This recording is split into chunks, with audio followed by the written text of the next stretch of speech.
Muy buenas noches, hermanos, a todos. Vamos a abrir nuevamente la palabra de Dios en el capítulo 10 de la Epístola a los Hebreos. Estamos considerando esta carta que, aunque se hizo la aclaración más de una vez, yo la vuelvo a hacer porque siempre presenta alguna dificultad. Esta es una carta que está escrita para el pueblo judío, para judíos cristianos, hermanos que habían dejado el judaísmo, habían dejado toda aquella tradición de tantos años, se habían abrazado la fe en Jesucristo como nosotros. Pero hay una salvedad, muchas de estas cosas a nosotros resultan lejanas, alguna vez hasta desconocidas, porque no es nuestra historia, nosotros no somos judíos. Cuando leemos el Evangelio de Mateo ocurre algo similar.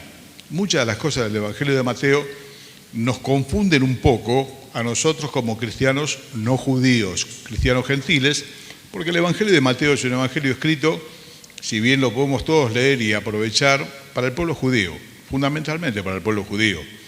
El otro día me decía un hermano, mirá, estoy leyendo el libro de Números. Es un libro hermoso, el libro de Números, relata la vida en el desierto, pero me decía, encontré muchas genealogías, hijo de fulano, hijo de mengano. La verdad me dice, yo, ¿para qué quiero la genealogía? Yo, mira, no es importante para vos, que sos gentil así como yo, pero para eso es su árbol genealógico. Es muy importante todas estas listas de nombres. Y cuando llegamos a Mateo comienza también con toda una lista de nombres, desde Adán hasta el Señor, hasta Abraham. A lo mejor para nosotros no tiene un mayor significado, pero eso está dirigido especialmente al pueblo judío y para ellos tiene sí significado. Toda la palabra de Dios tiene significado, lo cual no significa que toda se aplique necesariamente a nuestra vida. Porque cosas que, repito, fueron escritas también para este pueblo tan particular. Bueno, hermanos, dicho esto, vamos a hacer un breve repaso del lugar donde dejamos. Vamos a leer el versículo 18 del capítulo 10, sabiendo que no todo se puede aplicar literalmente y dar una explicación detallada. En el mismo libro de Hebreos dice que hay muchas cosas que decir y difíciles de explicar. Lo dice el autor, que no sabemos si es Pablo o quién fue, mucho que decir y difícil de explicar. Por lo tanto, lo que estamos haciendo estos jueves es tomar algunas cosas y como gentiles que pusimos nuestra fe en el Señor, tratar de sacar alguna enseñanza para nosotros también. Verso 18 del capítulo 10, después de tu razonamiento, dice, pues donde hay remisión de los pecados, no hay más ofrenda por el pecado. Les está diciendo que ellos ya están libres, tantos años sujetos bajo la ley. Bueno, hoy son libres. A ellos les resulta muy extraño, ellos están acostumbrados al ritual habitual, al tabernáculo, a la historia de milenios. Y hoy les dice que ellos son libres en el Señor, que ya no hace falta todo aquel ritual judío, tan preciso como era y todo, que era una sombra de aquello que iba a venir, que ya vino, que es el Señor Jesús. Entonces pasa a decirles, verso 19, así que, por lo tanto, por lo anteriormente dicho, así que, hermanos, teniendo libertad para entrar en el lugar santísimo, que a ellos les era muy común, lo sabían de toda la vida, por la sangre de Jesucristo, por el camino nuevo y vivo que Él nos abrió a través del velo, esto es de su carne, y teniendo un gran sacerdote sobre la casa de Dios, acerquémonos. Este es el mensaje que estábamos considerando nosotros el jueves pasado. También es válido para nosotros. Teniendo dos cosas, libertad para entrar en la misma presencia de Dios, que es el lugar santísimo, y teniendo un sumo sacerdote como es el Señor Jesucristo, que es eterno, que es perfecto, no como los sumos sacerdotes de la historia judía, donde algunos eran piadosos y otros no. El Señor es perfecto, vive para siempre, puede compadecerse de aquellos que nos acercamos a Dios, que intercede por nosotros delante de Dios. Eso es lo que hace un sacerdote, intercede delante de Dios por los demás, por los pecadores, por nosotros. Bueno, hermano, el Señor intercede por nosotros. La Biblia dice que también el Espíritu Santo intercede por nosotros con gemidos indecibles, perfecciona nuestras oraciones, que no sabemos bien cómo pedir, delante de Dios. Así que esta libertad que ellos tenían es una libertad que nosotros también tenemos. Esto es común el pasaje. Tenemos libertad para entrar en el lugar santísimo, no por la sangre de los animales, sino por el sacrificio eterno y único del Señor Jesús. Teniendo este sumo sacerdote, decíamos el jueves pasado, el mensaje es: acerquémonos, tanto para judíos como para nosotros. Ellos tenían el camino libre, hermanos, nosotros también. Acá se va a hablar ahora, hoy, en la porción que nos queda, de la locura del rechazo de la gracia de Dios, que es algo que lamentablemente el pueblo judío cometió. En el año 70, Israel fue destruida. Previamente, el Señor, en los días de su vida, lloró sobre Jerusalén, se lamentó muchísimo, diciendo: Jerusalén, Jerusalén, que matas a los profetas y apedreas a los que te son enviados. ¿Cuántas veces quise juntar tus hijos como la gallina junta sus polluelos y no quisiste? Ellos dijeron en distintas oportunidades: no queremos que este reine sobre nosotros. El Señor fue rechazado. A lo suyo el Señor vino, a los suyos, a lo propio. A veces algunos hermanos leen a los suyos. No, el texto dice a lo suyo, a lo que le pertenece, a lo que le corresponde. Y los suyos no le recibieron. Hubo un rechazo. Si bien muchos hebreos que son honestos recibieron al Señor, pero a nivel nación el Señor fue rechazado. Este rechazo fue tan grave que dijo el Señor: ahora tu casa va a ser hecha desierta. Bueno, 30 y pico de años después entró el ejército romano y no dejó absolutamente nada, en medio de una matanza de judíos terrible, donde se destruyó ese segundo templo que había edificado Zorobabel con Nehemías, que Herodes lo había agrandado y lo había perfeccionado.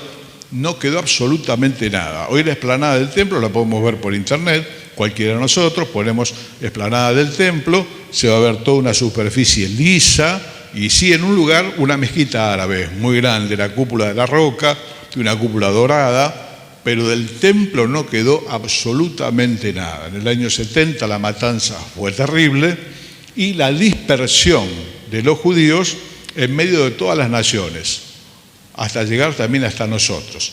Así que de esto un poco los va a advertir. Les dice: mire, tenemos libertad para entrar al lugar santísimo, cosa que jamás nadie la tuvo, solamente el sacerdote. Tenemos un sumo sacerdote que es perfecto, que se les puede compadecer, que nos puede entender, porque él mismo fue tentado en todo, dice la Biblia, pero sin pecado. Esa es la diferencia. Pero el Señor conoce en carne propia, por así decirlo. Nunca van a alcanzar las palabras más apropiadas. Nos faltan, a mí por lo menos, las palabras. Lo que vos sentís y lo que yo siento también. Tuvo hambre, tuvo sed, se cansó y fue tentado en todo. Hay 3 tentaciones que están registradas en el Evangelio de Mateo, en el capítulo 4. Pero dice que fue tentado en todo. Y esto significa exactamente eso, en todo. En todo lo que vos podés ser tentado y en todo lo que yo puedo ser tentado. Alguna vez me decía un hermano: ¿pensás que el Señor pudo ser tentado sexualmente? Seguramente, porque la Biblia dice que en todo.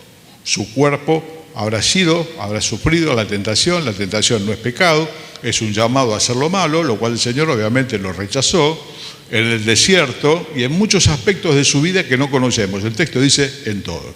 Por lo tanto, sabe de tu cansancio, sabe de tu debilidad, de la mía, de lo que nos cuesta, de un montón de cosas. Y nos puede comprender. Mire, hermano, para comprender a veces a las personas hay que haber estado en sus zapatos alguna vez. Muchas veces lo nombramos, muchos queridos ya no lo conocen. En el año 2018 partió a la presencia del señor Jorge Copayo, que fue uno de los ancianos de la iglesia en Villa Porredón, donde yo me congrego. Y él tuvo la experiencia dura de ver morir a su hijo de 2 años delante de él. Estaban comiendo, el chiquito se atragantó con un pedazo de queso, trataron de ayudarlo, se comenzó a poner morado, para cuando llegaron al hospital el chico estaba muerto. Entonces, las veces que ha venido gente que había perdido hijos y situaciones similares, yo dije: espera un poquito, Jorge, vení, habla con él, tiene esta situación. Porque yo te puedo decir alguna cosa, pero los míos tienen 30 y pico de años, están casados, tienen hijos, está todo bien. Yo nunca me pasó una cosa así. Y Jorge, con conocimiento de causa, habiéndolo vivido, le podía decir el dolor que eso significaba y lo que significó en su vida el consuelo de Dios. Así que el Señor vivió todas las situaciones, por eso nos puede entender. Yo personalmente sufro una depresión desde los 20 años, son 45, es crónica y no se cura. No me gusta para nada, vivo medicado y obviamente más allá de eso la gracia de Dios me sostiene, pero me ayudó a entender un montón de gente que sufre de eso, que a veces en las iglesias es incomprendido. Por muchos años en nuestras iglesias se entendió que la depresión no existía, que el creyente no podía tener depresión, que siempre tiene que estar contento, que siempre tiene que estar para arriba. Lo cierto es que el sistema nervioso se enferma, como se enferma cualquier otra parte del cuerpo, y se medica y se ayuda, y hoy tienen buen pronóstico y hay buenos medicamentos. Nada reemplaza la gracia de Dios, los medicamentos no alcanzan, pero ayudan. Me gusta, no me gusta. Obviamente que a Jorge le habrá gustado menos perder el hijo, no es algo que él eligió, y esto tampoco, yo lo heredé de mi mamá. Pero me abrió la puerta para hablar con un montón de hermanos que me dicen: mire, hermano, no sé lo que me pasa. Soy del Señor, tengo mis hijos, tengo el otro, pero yo me siento mal siempre. Y me cuentan allí su situación, y yo lo entiendo. ¿Por qué? Porque yo lo vivo. Entonces lo puedo comprender de otra manera. Bueno, y así, hermanos, muchas situaciones que hermanos vivieron y pueden aconsejar. Pero el Señor lo vivió todo, dice el texto. Por lo tanto, puede aconsejar y puede sentir y te puede entender en cualquier situación. Yo a veces realmente pienso que hay situaciones, digo, pero en esto, hermano, también te puede comprender, porque la Biblia dice que fue tentado en todo. Bueno, teniendo este sacerdote, teniendo esta libertad para entrar y demás, llega la advertencia del día de hoy. Vamos a leer el verso 26, donde después de animarles a acercarse, a mantener la fe, a considerarse, a no dejar de congregarse, verso 26 dice: porque si pecáramos voluntariamente después de haber recibido el conocimiento de la verdad, ya no queda más sacrificio por los pecados, sino una horrenda expectación de juicio y de hervor de fuego que ha de devorar a los adversarios. El que vio la ley de Moisés, lo cual a ellos les era bastante familiar, el testimonio de 2 o 3 testigos muere irremisiblemente. Esto lo fijaba la ley. El que viola la ley de Moisés, a propósito.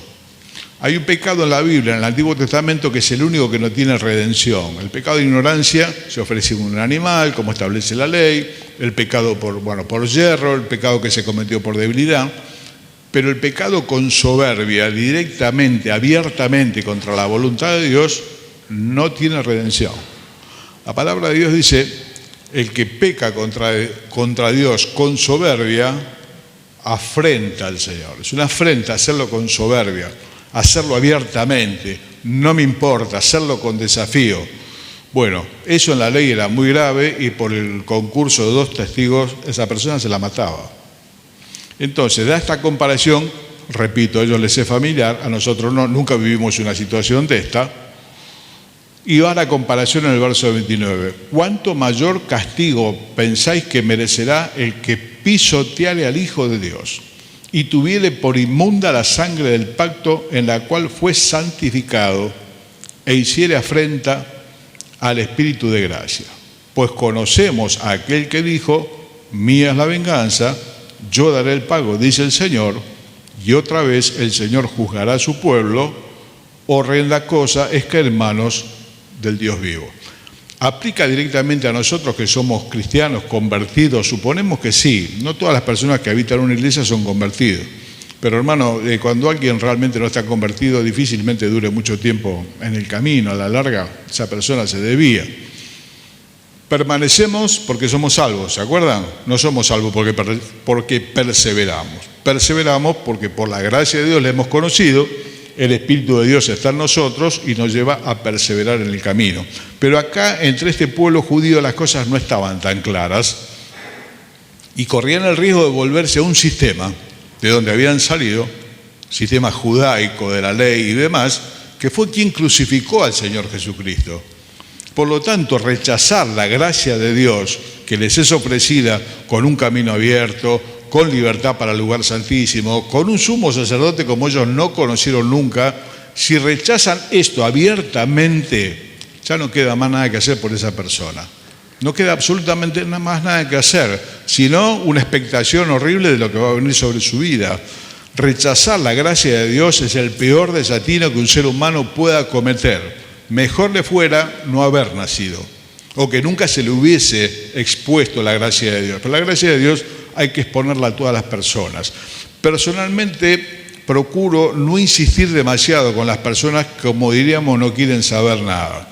Después que se le habla una y otra vez, según Dios dé las oportunidades, bueno, ya si lo rechaza abiertamente, hermano, es bueno dejar, porque lo único que hace la persona que rechaza es acarrear condenación para sí misma. Muchas personas rechazan el Evangelio.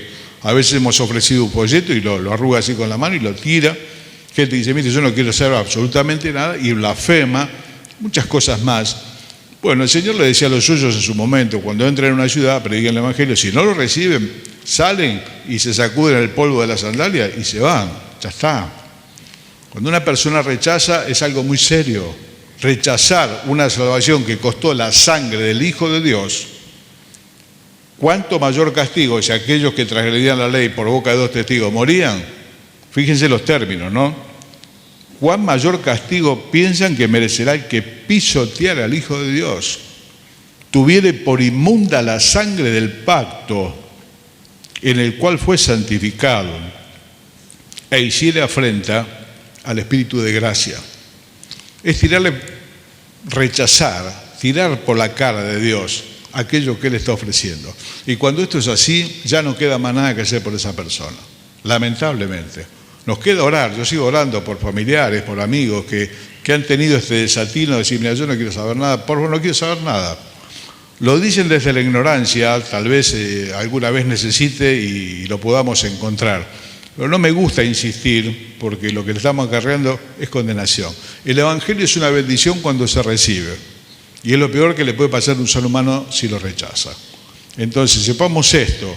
Este camino que nosotros ofrecemos de parte de Dios costó la sangre del Hijo de Dios. Y Dios no va a tener por inocente a aquel que lo rechace, se burle, lo pisotee. Hoy no se puede predicar a Jesús en Jerusalén. En Israel no se puede predicar a Jesús, podés tener sanciones, podés tener arresto. Hoy sí se puede hacer una marcha del orgullo gay con 250.000 personas en Tel Aviv.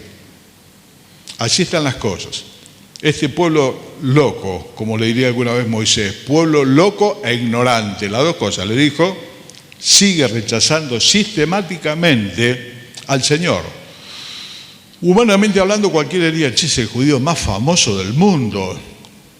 Y a trillones de años luz, nosotros que estamos como argentinos orgullosos, algunos jugadores nuestros, es argentino, ¿no? Humanamente hablando, uno diría, se tendrían que prender al triunfo, sí, es judío, es el mejor judío, nosotros somos judíos. Tienen un rechazo visceral por la persona del Señor Jesucristo. Lo rechazan de plano, al punto que hoy no se permite hablar de Jesús, que es judío, humanamente hablando, si bien para nosotros es precioso, es Dios. Para ellos es un judío brillante, humanamente hablando. Con todo y con eso no quieren saber absolutamente nada, porque hay una situación espiritual de por medio. Satanás les cegó el entendimiento. El Señor dijo, ustedes son hijos de Satanás. Ellos dicen, somos hijos de Abraham. Ustedes son hijos del diablo, porque las obras del diablo quieren hacer, me quieren matar. Es una situación espiritual. Las personas que tienen rechazo al Evangelio así tan abierto, hay una cuestión espiritual. Alguna vez me tocó hablar con autoridades, cuando teníamos el hogar de niños, algunas cosas más. Tienen un rechazo, vuelvo a repetir, visceral, desde las vísceras. Les sale, por favor, parece que lo hubiese insultado, le hablé de Dios. Mire, nosotros somos cristianos, no mezcle. Una cosa es la tarea con los niños, no. Yo creo que si lo hubiese insultado lo recibiría de mejor manera. Le hablé de Dios. Le hablé de la posibilidad que ellos tenían en Dios, de la locura que cometían si no lo recibían. Pero el diablo está de por medio, hermano. No todas las personas reciben, lamentablemente, y rechazan y tienen problemas con los creyentes. A veces, hermanos, que han vivido situaciones de cercanía con personas que practican ocultismo y todo, tienen problemas con los creyentes. Es más, no quieren que haya ningún creyente cerca en ese tipo de rituales que ellos hacen, familiar, lo que sea, porque eso estorba el mover del diablo. Es algo totalmente diabólico en muchos casos. Bueno, ese odio de hace 2000 años, lamentablemente hoy todavía persiste. ¿Qué se puede hacer por Israel? En 2000 años no se pudo hacer nada. La casa fue dejada desierta, se arrasó el templo. Otra vez me dice un hermano, che, ¿cómo hacen ellos en el día de la expiación. En el día de la expiación, ellos tenían que ofrecer un cordero, no hay templo, no hay sacerdote, no hay cordero, no hay nada. ¿Y qué hacen los judíos en el día de la expiación? Ayunan. Ahora, vos fíjate, el semejante ritual con el sacerdote, con el animal, con todo lo que es historia del pueblo judío, hoy solamente les queda ayunar. Y ayunan por el pueblo que está disperso y todo ese tipo de cosas. En la ciudad de Dios se perdió y hay un rechazo hoy lamentablemente abierto. ¿Qué queda para Israel? Lo mismo para cualquiera que rechaza el Evangelio, una horrenda expectación de juicio. No estamos hablando de creyentes convertidos. Ahora, ¿cuál es el problema nuestro?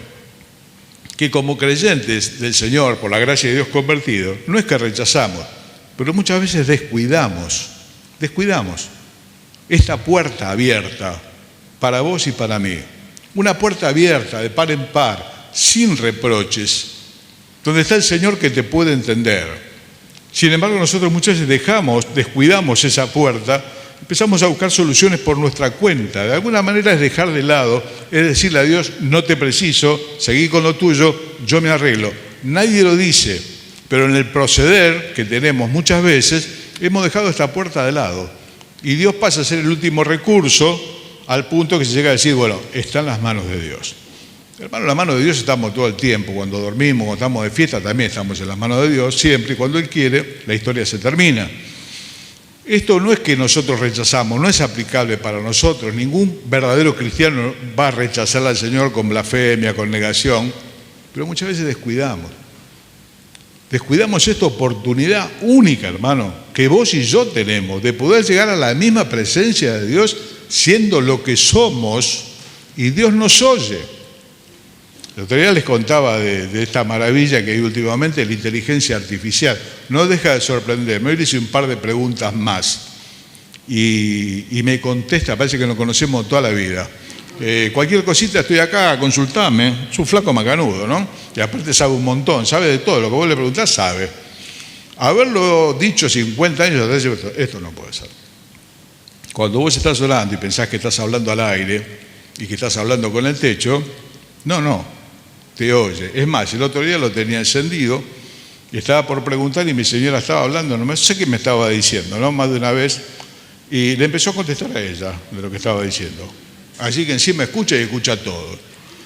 Bueno, hermano, cuánto más aquel que hizo el cielo y la tierra, cuánto más aquel que puso la sangre del Hijo para acercarse a vos y a mí, dice, ahora estará abierto mi oído a la oración en este lugar.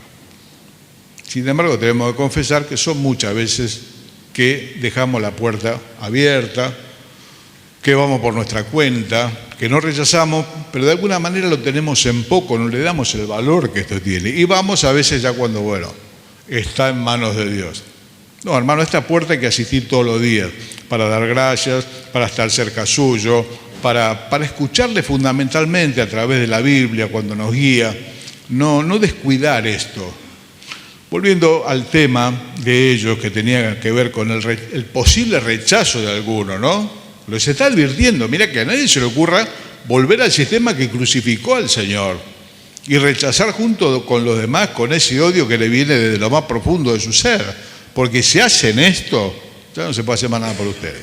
Todo lo que Dios pudo hacer por el ser humano lo hizo, al punto de hacerse hombre y morir por él. No se puede hacer más. No hay una entidad mayor en el cielo, el arcángel es menor, es un ser creado. Bueno, verso 30, leímos 31, y en el 32 hay un pero. Después de hacerle esta advertencia, en el verso 32 dice, pero traigan la memoria los días pasados, en los cuales después de haber sido iluminados, sostuvieron gran combate de padecimientos. Por una parte, ciertamente con vituperios, tribulaciones, fueron hechos espectáculo, y por otra llegaron a ser compañeros de los que estaban en una situación semejante, porque de los presos también se compadecieron, y el despojo de sus bienes sufrieron con gozo, sabiendo que tienen en ustedes una mejor y perdurable herencia en los cielos. No pierdan pues vuestra confianza, que tiene grande galardón. Acá les está llevando a recordar, después de esta de esta llamada de atención, que sería una locura rechazar, negar, renegar y volverse al judaísmo. Le dice, ¿ustedes creyeron? ¿No se acuerdan todo lo que ustedes padecieron? ¿No se acuerdan cómo lo sufrieron? La burla, el ser echado de la familia, ser echado del templo, ser echado del circuito social donde ellos estaban, y aún el despojo de sus bienes, fueron saqueados, fueron echados, lo sufrieron con gozo, lo cual para nosotros es una enseñanza muy grande, ¿no? A ninguno de nosotros nos gusta que nos despojen de aquellas cosas que Dios nos dio.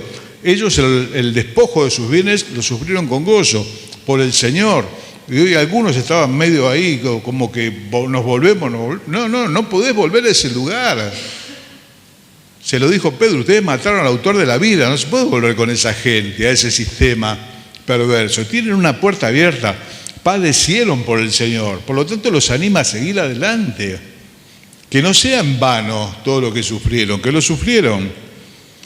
Y el verso 36 le dice, porque les es necesaria la paciencia para que habiendo hecho la voluntad de Dios, obtengan la promesa, porque aún un poquito, y el que ha de venir vendrá, y no tardará.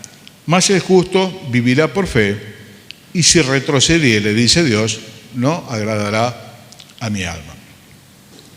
Bueno, volviendo a nosotros, hermanos, que no somos judíos, esta puerta permanece abierta, lo decíamos recién, nos espera todo el tiempo, no es cada mañana, todo el tiempo, cualquier momento. Este muchacho que me contesta acá, por acá, no duerme, 3 de la mañana, 4, 5, todo el tiempo, lo que precisa estoy acá.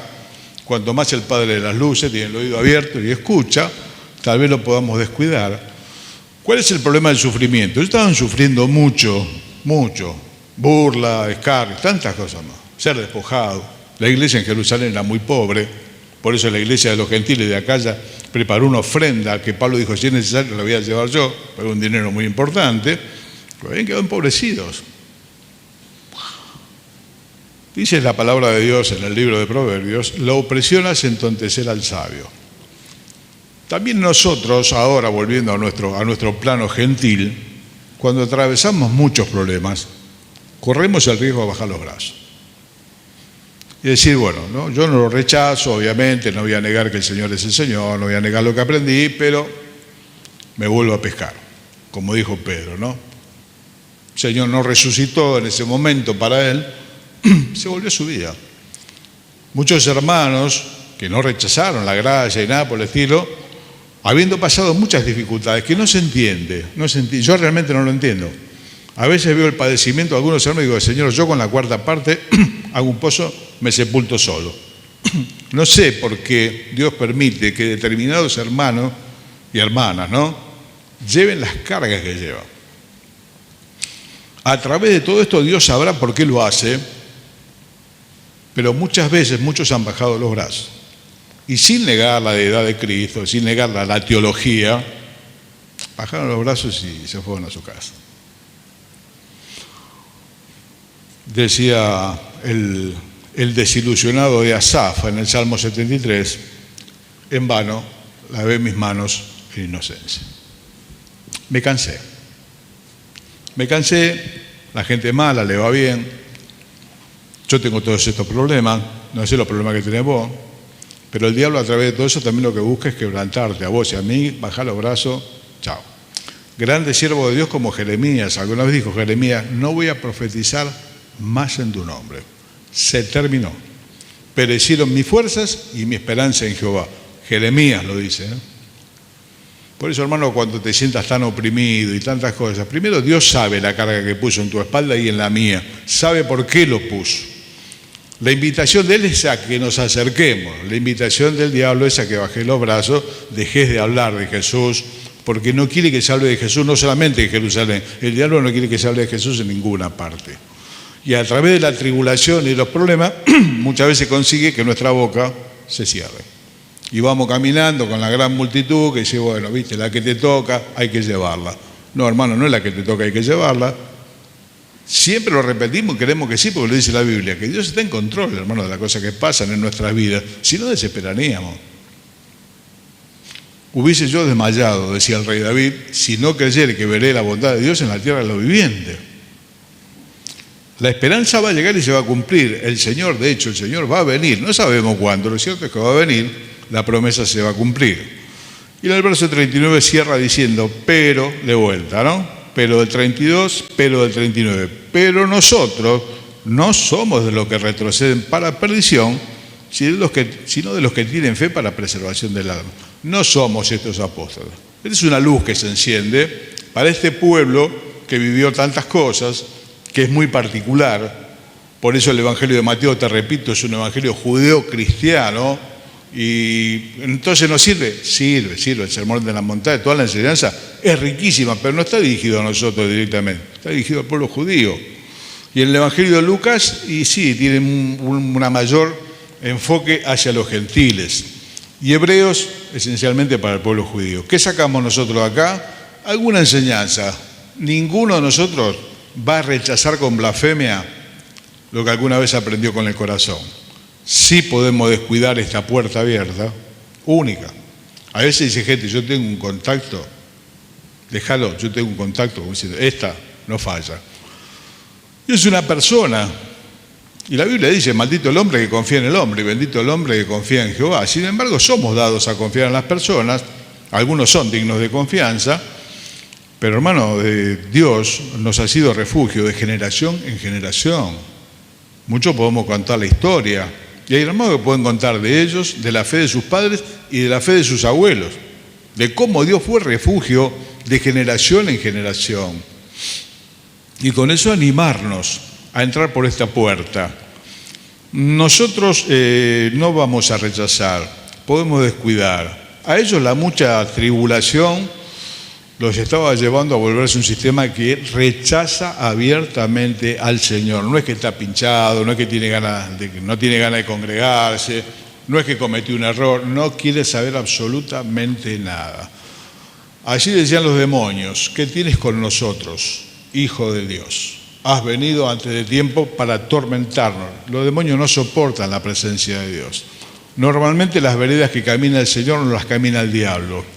Fueron los primeros en declarar la deidad de Cristo. Y termina el autor diciendo, pero nosotros no somos de este grupo.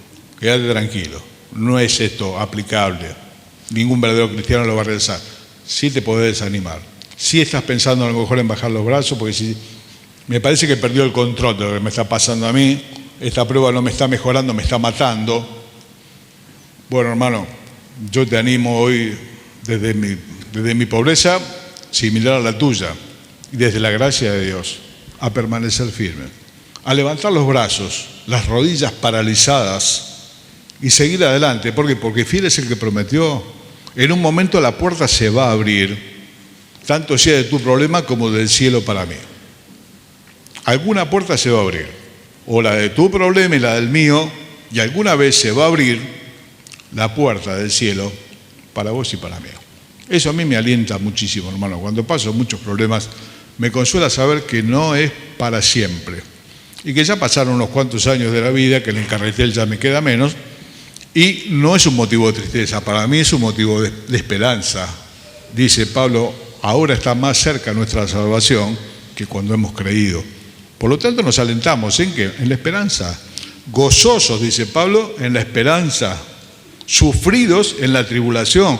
Constantes en la oración. Esa es la vida. A través de los problemas, siempre fue con problemas el cristianismo, hermano. Siempre fue con problemas. Desde el día que ya la iglesia comenzó allá en Pentecostés. Siempre es con viento en contra. Siempre es con viento en contra. Por momentos hay tranquilidad y se vuelve a levantar otra vez. Por lo tanto, querido, no te desanimes, el Señor viene. Y finalmente, si no viniese en los días de nuestra vida, para nosotros, igualmente para muchos de nosotros, el encuentro está cercano y nos alegra muchísimo. Quedará de lado ya el dolor, las enfermedades, los tratamientos, tantas cosas, ¿no? Las dificultades de la vida. Dice que ya no habrá llanto, no habrá dolor, no habrá clamor, porque todas las primeras cosas pasaron. Hermano, hay que volver a poner la mira en el cielo, no tanto en el noticiero, si fulano, si mengano. Arriba, puesto los ojos en Jesús, autor y consumador de la fe. El Señor te bendiga.